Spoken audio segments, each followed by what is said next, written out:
and identifying myself as a volunteer ranger. All we're doing is dealing with the hazards of my chosen profession. All we're doing is facing the risks of my chosen profession.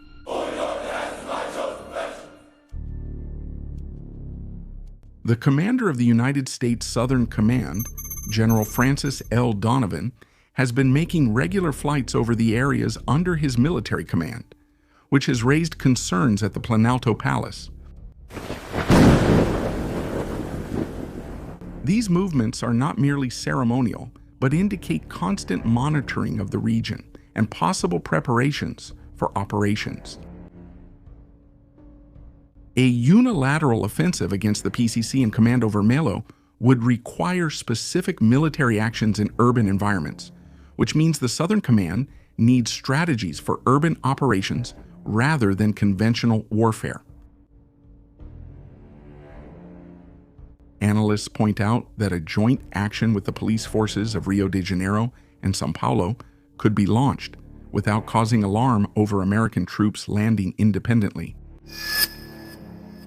It's worth noting that the United States has already offered direct support to the Rio de Janeiro police right after the major operation in the Penha and Alamo complexes that neutralized dozens of criminals. Last week's major operation in Rio de Janeiro had an impact in the United States because they sent a letter to the Rio de Janeiro Secretary of Public Security about the major operation. And they said, right, the American government said it was available for any necessary support and expressed condolences for the deaths of police officers during the operation.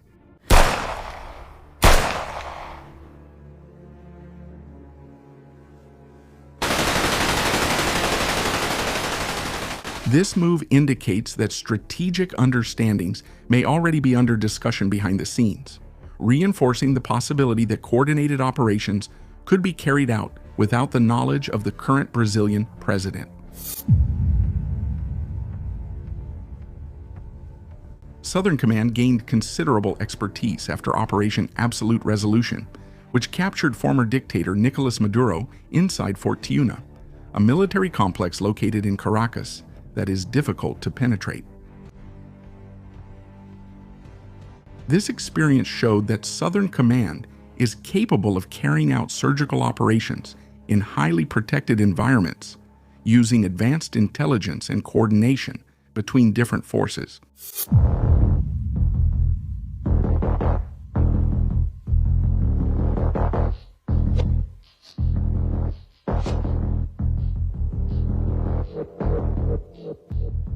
What is about to happen in Brazil could reshape the fight against organized crime, and in this video, we will discuss how Southern Command could operate in this scenario. Welcome to Vida no Quartel.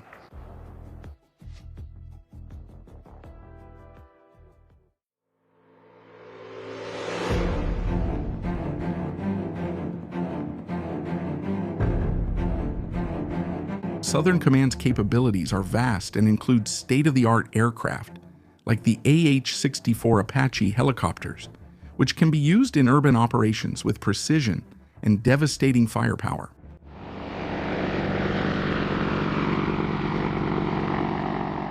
The Apache is equipped with Hellfire missiles, 30mm cannons, and night vision systems, allowing operations at any time and in complex environments. In urban scenarios, its ability to fly over densely populated areas and neutralize specific targets without causing indiscriminate destruction is a strategic advantage. In addition to aircraft, Southern Command has specialized troops such as the Marine Raiders, elite units trained for combat in urban environments and infiltration operations.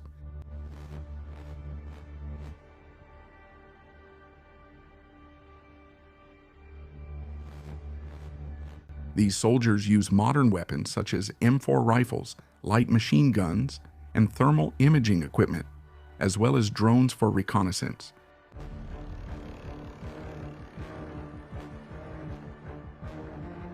Their tactics include silent infiltration, neutralization of leaders, and dismantling of criminal structures. Together with the Brazilian police forces, the raiders could operate in coordinated missions, bringing military expertise to complement the local experience in fighting crime.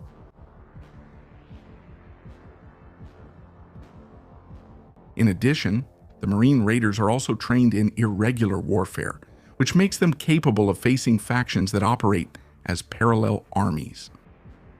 Their adaptability, use of advanced technology, and integration with allied forces make them key players in any operation against the PCC and Comando Vermelho.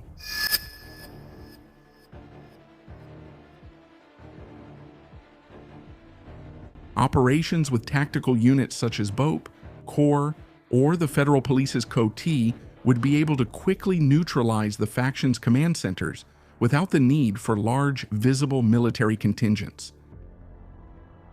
The actions that have been taking place alongside the Shield of the Americas allies confirm that the Pentagon has been successful in military operations within countries like Paraguay and Ecuador.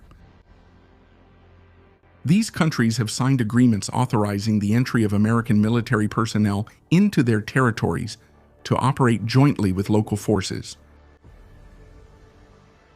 This strategy avoids the political backlash of a unilateral intervention and strengthens regional cooperation against narco-terrorism. The Supreme Court's proposal is a policy in motion to avoid political fading. You won't take Paraguay. the whole thing. It's not that far a fall. Don't look down. Now you're gonna live. Trust me, baby. It fades away, it fades away.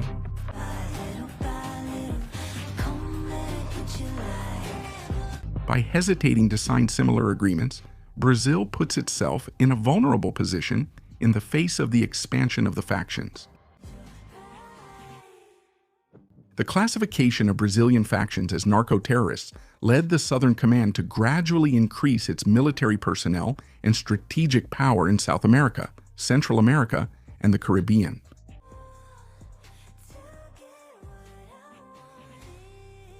This classification allows the United States to use more aggressive legal and military instruments against organized crime, expanding the scope of operations.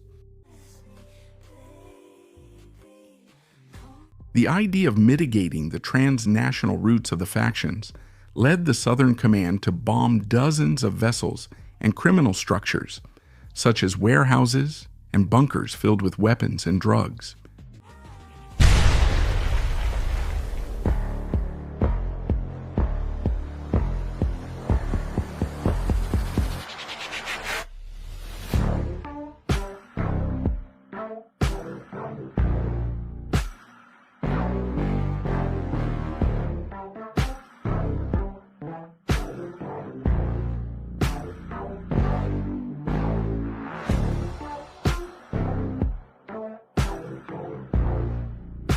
The Brazilian government's concern about a U.S. offensive is, at the very least, curious.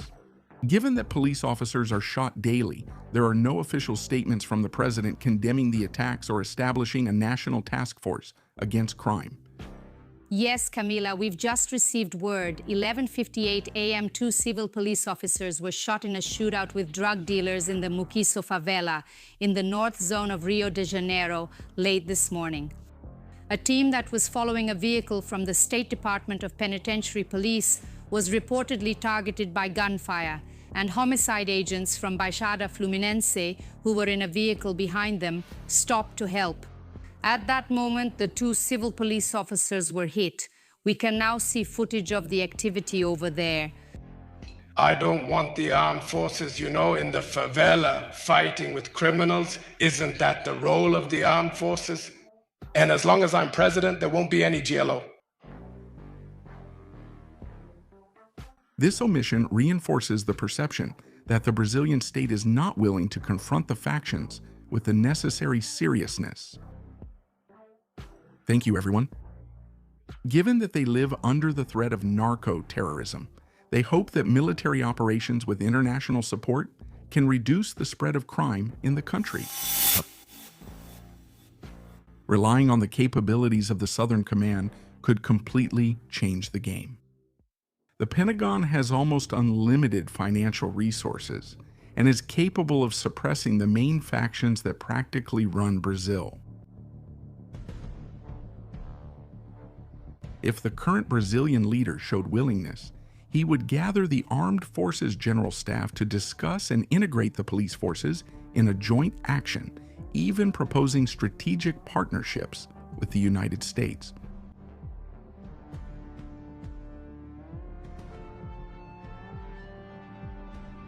No faction is capable of suppressing the power of the state. But when the state itself is negligent, gangs expand their reach and cause real terror in the country. The mobilization of the Southern Command in waters near Brazilian territory shows that something of great impact is about to happen. Intelligence agents are already in the field gathering information, including recent discoveries of people and companies that were serving as logistical hubs for the PCC. When the CIA, FBI, DEA, and the U.S. Armed Forces join forces, their lethal power is highly destructive, capable of completely dismantling financing networks and arresting criminal leaders. There is also the possibility that if the Southern Command manages to capture leaders of the PCC or the Comando Vermelho, Donald Trump may authorize the transfer of these criminals to SOUTHCOM in El Salvador, since Nayib Bukele has offered to house dangerous criminals from other countries.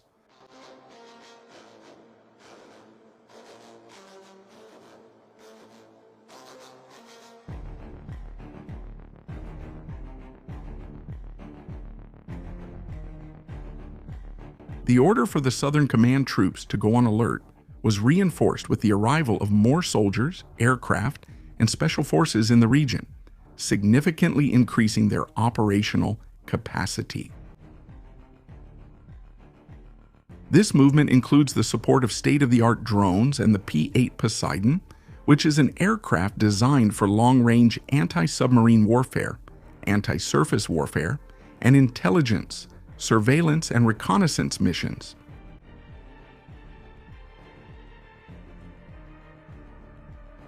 The presence of this arsenal in the region shows that the fight against transnational crime is gaining momentum and that the chances of direct actions in Brazil are increasing every day.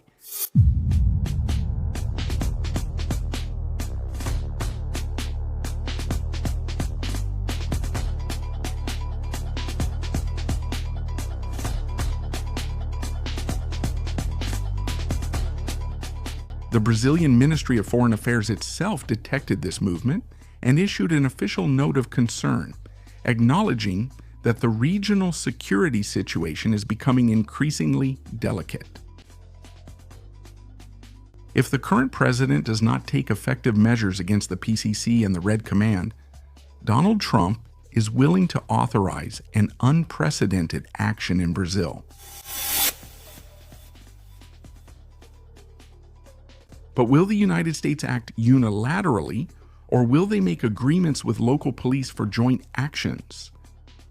Leave your opinion here in the comments and tell us what the violent situation is like in your city.